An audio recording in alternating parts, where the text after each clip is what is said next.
Hello everybody, my name is Corey Keller, and today I'm going to teach you how to play my newest game, Orcs vs Vikings. Alright everyone, so this is the standard setup for Orcs vs Vikings. We're going to be setting up a two-player game for this round so you can kind of get an idea of it.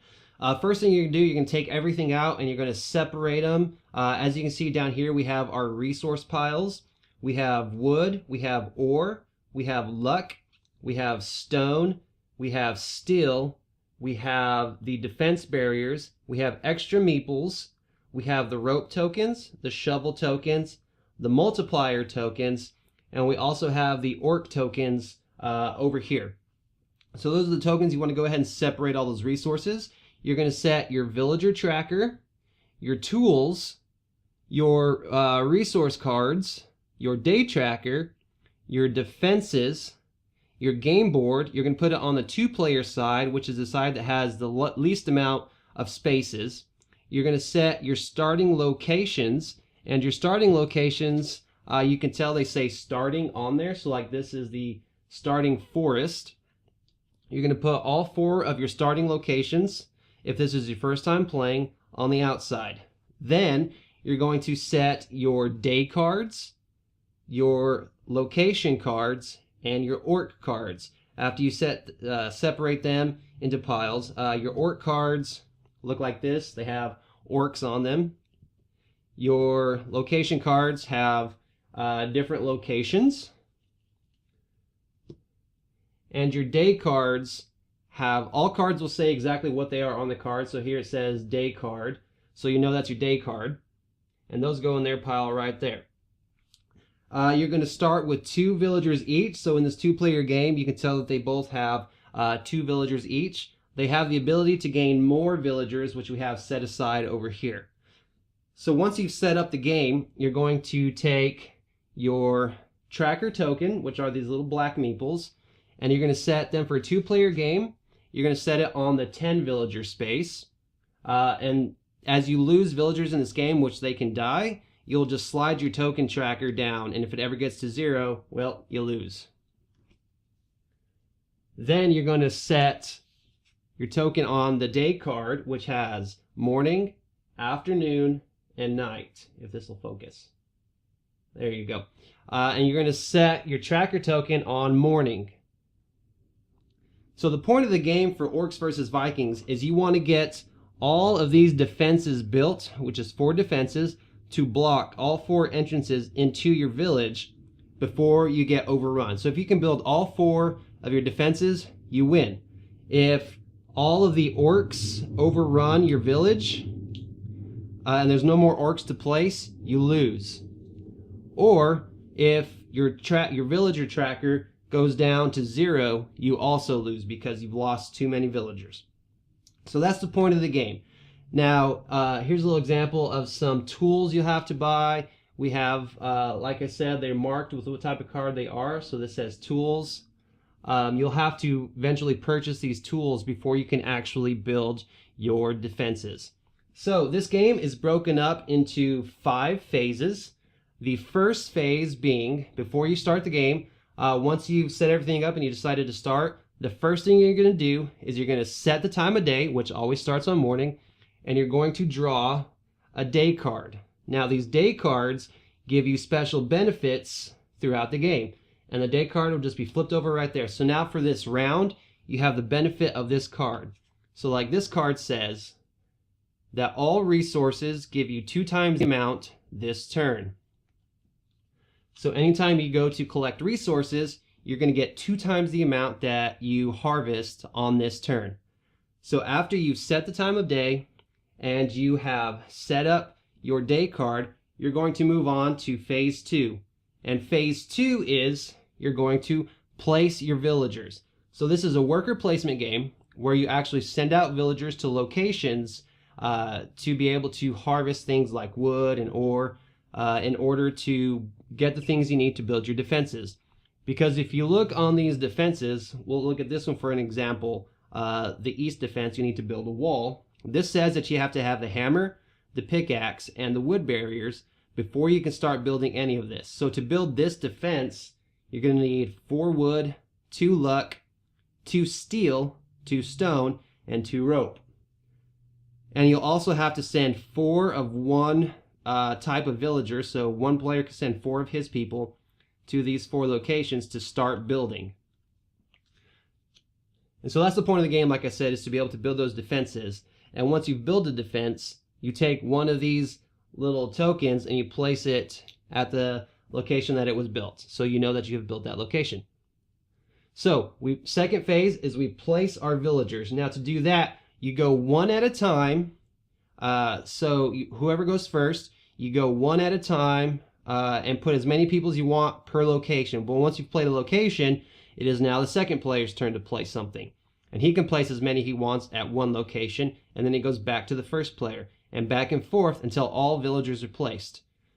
So to do that, you will look, now on the board and on your location cards, you'll notice these little white circles. That means that is a space that you can send your villager.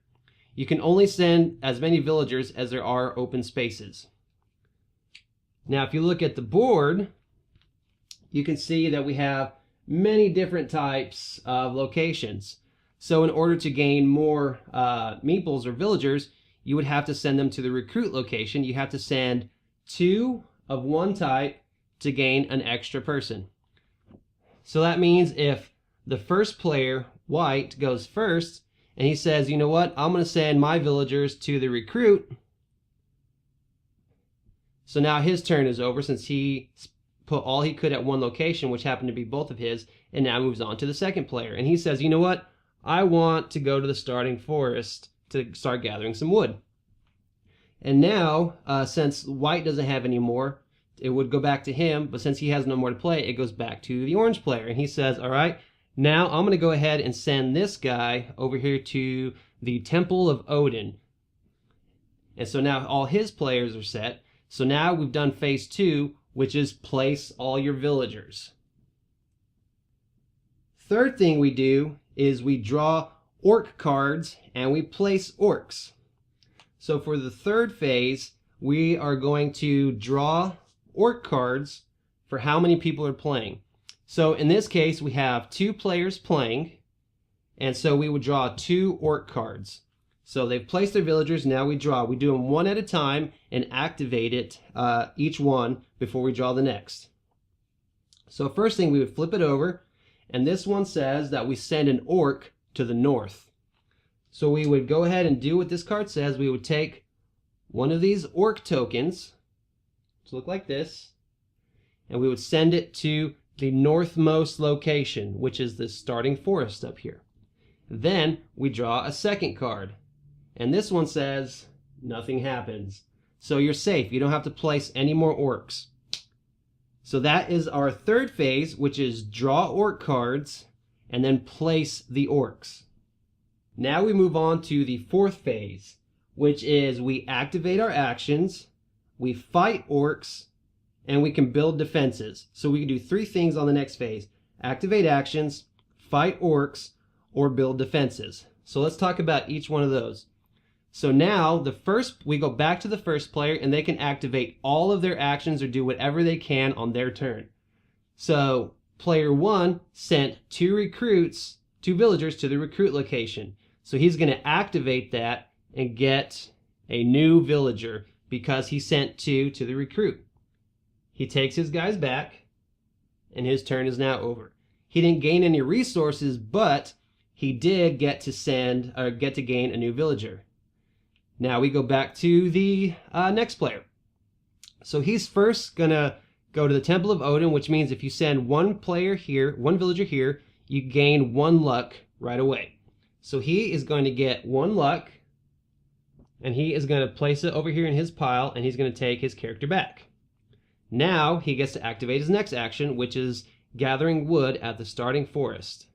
So the starting forest, just like in most places, if you see the die, it says you have to roll this or less to gain 1 wood, or it says roll a 6 or more to gain 2 wood. So he's going to take the white die, which is the player die, and he's going to roll it.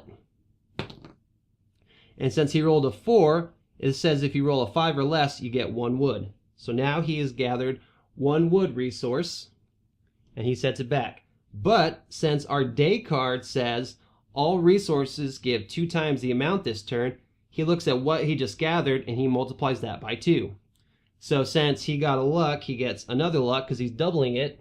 And since he got 1 wood, he gets another wood because he's doubling it. And this player goes back. Now, nobody fought an orc because they weren't in a location with an orc. So let's look at what that would be. Say that he was actually here and that orc showed up when we drew orc cards, he would now have to fight that orc. Now the way you do combat in this game is you have the villager die and the orc has the orc die, which is the red die. What you do is you're going to roll both of these at the same time. The orc rolled a 1 and the villager rolled a 2. So you take if the number matches or is higher on the player die, you successfully defeated the orc. So in this case, the villager rolled a 2, the orc rolled a 1, and this orc would have been dead. And the orc gets sent back to the orc pile. So that way they never run out of the orc pile. So orcs will keep on coming. Unless all of the orcs get placed in locations, you lose. So that's what it would look like if he would have fought. Now the cool thing about these luck cubes is if you are ever, you get to use these. So if he would have, say, rolled a 1 and the orc rolled a 2, you could spend one of these luck cubes to actually change that 1 to a 2. So for each luck cube you spend on your turn, you can add to the number of your die. So that's what luck gets to do. So we go back to, like I said, this phase you can activate your actions, fight the orcs, or build defenses. So now building defenses I talked about earlier, to where you have to have these tools and then you have to send the proper amount of people to this location. So let's take a look at both of these cards. For example, the east defense wall says you have to send 4 of the same villager color to this location. It has 4 spots. Now you would do this during the place villagers phase. You would send them to here, to this location, and then you could start dropping off resources onto this box. Now this one says you could send 3 of any villager. So player 1 can send 2 people over, and player 2 could send 1 person over, and then they could both start building on this defense. But each space has to be full. You can't just send 1 person and start building. Each one of these spaces has to be full of villagers. So that is also an option you can do on this turn. So you can do any of those on this turn as you have the ability to do. So that is the end of phase 4, and we move on to phase 5. Phase 5 means we now send any village or any orcs that are in the outskirts locations to the main village. And we do that by rolling the orc placement die, which is this D10. And each of these locations on the board are represented by numbers. So they all have a number. And what you do is once you've done everything, you're to the 5th phase, which is place the orcs. You roll the die. You look at what number it says on it. In this case, we rolled a 1. So that means we send this orc to the scout location. So now, on the next time we play the place villagers, if we ever place a villager here, we have to fight the orc first. So you can never activate a location if there's an orc there without fighting the orc first. And so once we finished all 5 phases, we go back to phase 1, which is we set the time of day. So now morning moves to afternoon. And then we draw a new day card. So this one says villagers get +1 to their attack rolls. And now play goes to the second player. He gets to go first now. And we just repeat the pattern again. So this player will now place their villagers wherever he wants to play. So he plays them both at the recruit because now he wants more people. And now this player gets 3 villagers to place. And it just repeats the process on and on and on. So like I said, main objective is you want to build your 4 defenses before being overrun by orcs or anytime you lose a villager, this tracker goes down. So let's talk about how you lose villagers. So say that he sent him to this location, and then he went here, and then he went here, and then he went here. And then we drew 2 more orc cards. So this one says west. So they would go to the west. And this one says draw new location. So if you ever have a draw new locations card at the end of the turn, you'll have to draw 4 whole new locations from the location deck and replace them. So that means you could get the quarry, where you can harvest stone, or you can get more mines, or there's some bad cards in that I won't tell you about and spoil it. So let's talk about losing villagers.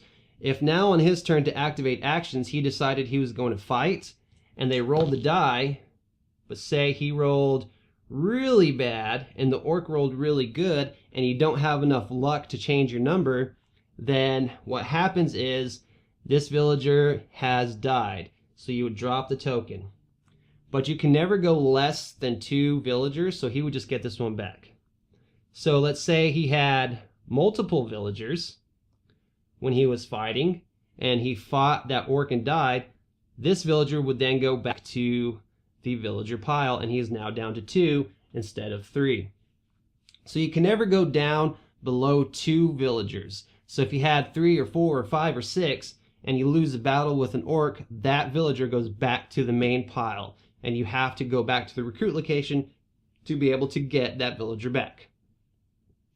So that's it. That's how you play Orcs versus Vikings. It's really simple. You just send out people, you gather resources, you fight off the orcs, and you try to do it before you die.